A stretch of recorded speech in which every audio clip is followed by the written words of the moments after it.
J'adore ce concept, ça fait trop longtemps que j'ai envie de le faire.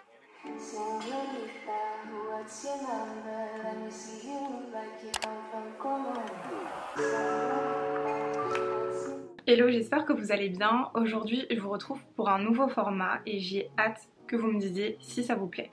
Aujourd'hui, tu l'as vu, je suis pas seule, je suis armée de mon téléphone parce que j'ai reçu des petits messages de votre part sur des sujets sur lesquels vous aimeriez vous améliorer ou oser.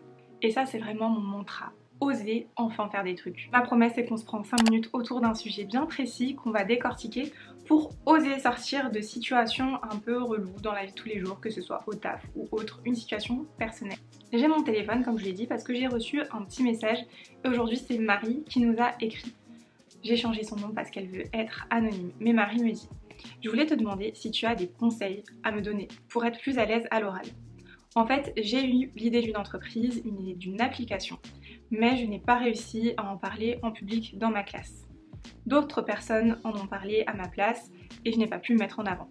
Si tu as des tips, je suis preneuse. Il n'y a rien de plus rageant d'avoir une idée et de ne pas pouvoir l'exprimer et on va essayer de comprendre un petit peu pourquoi et donc répondre à la question: comment j'ose prendre la parole en public. Déjà, il y a un contexte. Marie, elle était avec moi pendant un séminaire et le problème c'est qu'elle était avec des gens qu'elle ne connaissait pas.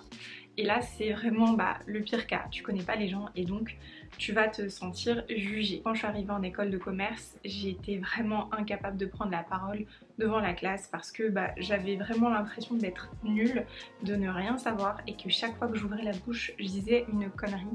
Et donc ça ne me permettait pas de me sentir assez à l'aise. Quand je me suis rendu compte que j'arrivais pas à prendre la parole devant les 35 personnes de ma classe, eh bien moi je me suis un peu sentie obligée de me mettre dans la situation en question parce que je refusais de devenir rouge comme une tomate devant tout le monde parce que moi quand je suis mal à l'aise ça se voit tout de suite. Et donc il y avait l'opportunité de parler devant 400 personnes, il y avait un concours d'éloquence et je me suis dit ok, si tu arrives à faire ça, c'est pas ta classe qui va te faire peur. C'est hyper extrême ce que j'ai fait, mais ce que j'encourage à faire quand t'as peur de quelque chose, c'est d'essayer d'y aller. On va se mettre dans une situation où on doit prendre la parole le plus souvent possible. Mais ce que tu dois faire surtout, c'est choisir de manière intelligente ces moments. C'est-à-dire qu'il faut d'abord se précipiter vers des prises de parole que tu vas pouvoir travailler et préparer pour prendre confiance. En fait, le fait d'être à l'aise à l'oral, c'est comme si tu avais une petite jauge qui au début est vide, c'est ta jauge de confiance en toi. Et c'est comme un jeu vidéo. En fait, chaque fois que tu prends la parole, tu remplis un petit peu plus ta jauge de confiance, ce qui va te permettre d'être meilleur. Pas seulement grâce au fait que tu aies confiance en toi, mais aussi parce que tu apprends. L'autre point, quand on est en tout cas à ce stade de timidité, c'est de retourner la situation. Est-ce que quand quelqu'un prend la parole dans ta classe, tu vas te moquer de cette personne? De quoi tu as peur? Est-ce que c'est, je sais pas, de la manière dont tu es habillée, de la manière dont tu prends la parole, de ton idée qui est bête? Essaie de visualiser là ces derniers jours, quand les gens ont pris la parole, est-ce que tu les as jugés? Ça peut arriver de juger les gens, mais à quel point c'était fort? Est-ce que tu l'as méprisé? Généralement tu réponds non à toutes ces questions.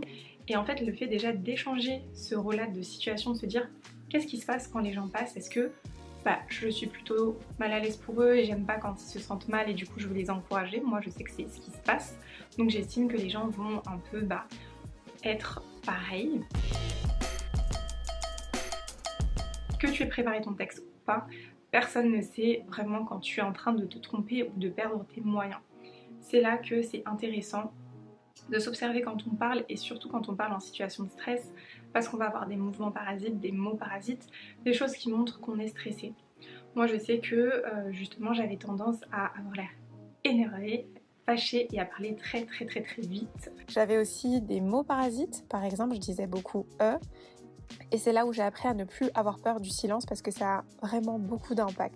Quand tu poses un silence, ça a beaucoup plus d'impact que si tu cherches tes mots en disant des simplement parce que les gens ne savent pas ce que tu vas dire en avance et que pour eux, c'est un silence qui est maîtrisé.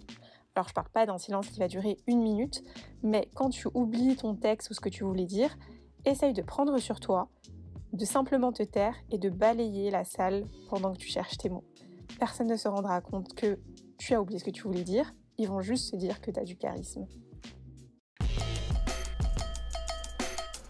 Tu balayes la salle.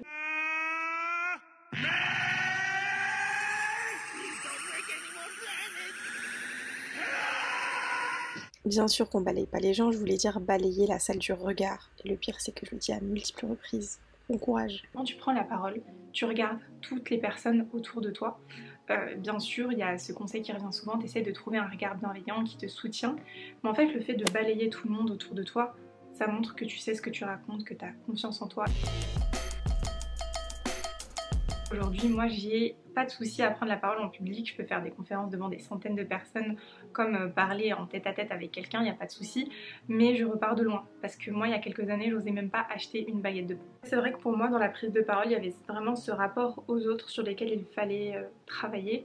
Donc à la fois se dire que tout le monde n'est pas dans le jugement, que moi-même je ne le suis pas. Et puis après, il y a eu l'autre phase, c'était de se dire, mais et si les gens jugent, et alors ? Se dire, ok, qu'est-ce que j'ai à perdre et qu'est-ce que j'ai à gagner en prenant la parole. Ce que j'ai à perdre, ça peut être qu'effectivement quelqu'un me trouve moins intelligente, pense que je me trompe, ne soit pas d'accord avec moi, d'accord. Mais ce que j'ai à gagner, c'est que si je me trompe vraiment, eh bien je vais apprendre quelque chose de nouveau. Et si je ne me trompe pas, je ne vais éviter de rater des opportunités. Là, dans ce cas, elle allait pouvoir travailler sur un sujet qui lui tenait à cœur, mettre en avant ses idées, peut-être lancer sa boîte. Elle a perdu l'opportunité par timidité. Donc elle avait plus à gagner qu'à perdre dans l'histoire. Généralement, c'est souvent le cas quand on prend la parole, quand on est timide, on se rend pas compte des opportunités qu'on rate, de se mettre soi-même en avant, d'apprendre de nouvelles choses. Il est rare en fait que dans un moment où on a peur de parler, on est grand à perdre en fait, gros à perdre. Finalement, les gens ne vivent pas avec nous, ils ne vont pas créer des projets à notre place, ils ne vont pas nous aider, je sais pas, obtenir une promotion, à se mettre en avant. Ensuite, il faut se dire quand on a peur de prendre la parole parce qu'on a peur du jugement, que même si une personne en face nous juge, généralement elle nous aura oublié dans la semaine, là où nous on va regretter assez longtemps parfois de ne pas avoir osé parler. Jusqu'ici, je vous ai partagé ce que j'ai dit à Marie sur Insta. Maintenant, il est possible parfois que ça ne suffise pas, ou du moins qu'on ait encore du mal à accepter le fait d'être vulnérable face aux gens, parce que vraiment prendre la parole, monter sur une scène ou simplement aller au tableau quand on est dans une classe, ça implique de sourire aux gens. Et donc, il est nécessaire de faire un travail un petit peu plus poussé. Je suis absolument pas une coach en carton, en développement personnel, etc. Encore une fois, moi je vous parle de ce qui fonctionne pour moi. Mais il est vrai qu'il y a un concept que je voyais souvent dans la musique ou parfois même avec des influenceurs qui te parlent d'une sorte d'alter ego qui sort quand il y a besoin. Et c'est vrai que ça m'a beaucoup aidé de me dire que quand je dois prendre la parole, même si moi j'ai peur, parce que de base je suis une personne qui peut être timide, qui a peur du regard des gens, eh bien je vais envoyer la partie de moi qui a peur de rien, qui a confiance en elle et que je suis capable d'activer au bon moment. Ça peut paraître hyper bizarre dit comme ça, mais je vous jure que ça me sauve. Et pour ça, j'essaye vraiment de me mettre en condition avec, comme je vous le disais un petit peu plus tôt, peut-être de la respiration, la musique, simplement me répéter des pensées un petit peu positives. Encore une fois, c'est pas du développement personnel en carton, c'est vraiment moi ce qui me permet de me raisonner quand je n'arrive pas du tout à déstresser quand je dois prendre la parole. Je me dis non, mais toi là, tu sais tout faire, tu es capable de tout et tu fonces. Donc vous devriez essayer ce petit exercice quand vraiment vous êtes coincé, ça peut faire la différence. Ça reste lié au fait de se rappeler qu'il y a plein de gens qu'on reverra jamais dans notre vie quand on doit prendre la parole, ou que ces gens de toute façon ne seront pas acteurs de notre réussite et donc on ne doit pas dépendre de leur regard. Ce que je retiendrai là de cet échange, c'est que la prise de parole, on est paralysé par rapport au stress. Il faut essayer de comprendre pourquoi. Est-ce que c'est par une expérience passée? Il faut essayer d'aller créer ce moment-là où il faut prendre la parole parce que c'est de l'entraînement, c'est comme un sport. Il faut essayer de travailler son mental, se persuader, se mettre dans une situation où on est moins stressé. Et il faut surtout visualiser les opportunités qu'on perd par rapport à ce qu'on pourrait gagner et se dire que finalement, souvent, c'est plus avantageux pour nous de prendre la parole.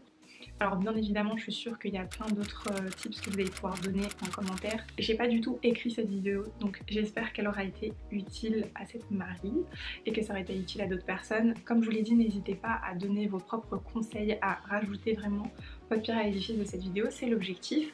Si vous avez vous aussi des questions, des sujets dont vous voulez qu'on parle, vous pouvez m'envoyer un mail à cette adresse. N'oubliez pas de préciser si vous voulez rester anonyme ou pas.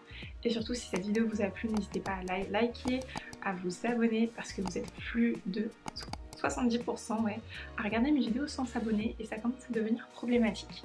Donc on se retrouve la semaine prochaine, le mercredi à 18h30 pour une nouvelle vidéo.